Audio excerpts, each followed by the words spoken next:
पुढे येत राहू.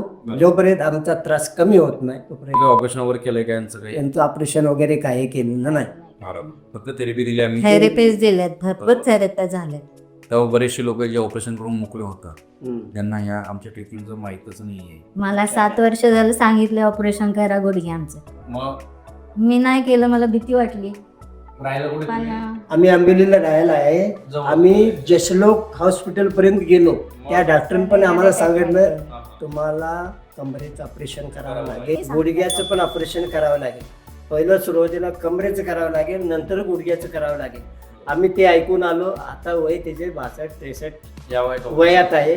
डॉक्टर बोलला की आता तुम्हाला ऑपरेशन करता येणार नाही, वय आहे. म्हणून आम्ही थेरपीचा आणि इकडे तिकडे थोडाफार शोध घेतला आणि नंतर ऑनलाईन काय म्हणतात पंचकर्म केलं 2-3 वेळा. औषधं केलीत मी. औषधं आयुर्वेदिक वगैरे संपूर्ण आम्ही आयुर्वेदिक केलेले. पण केली. कोणते औषध सोडलं नाही. शिवाय आम्हाला कुठलाच फरक पडला नाही. ऑनलाईन आमच्या मुलांना तुमची माहिती मिळवली आणि आमच्या जवळच आंबिवली आणि कल्याण, लांब नाही तरी पण आम्हाला शोध, मुलाने आमचा शोध काढला. त्यामुळे आम्ही आता येऊ शकतो.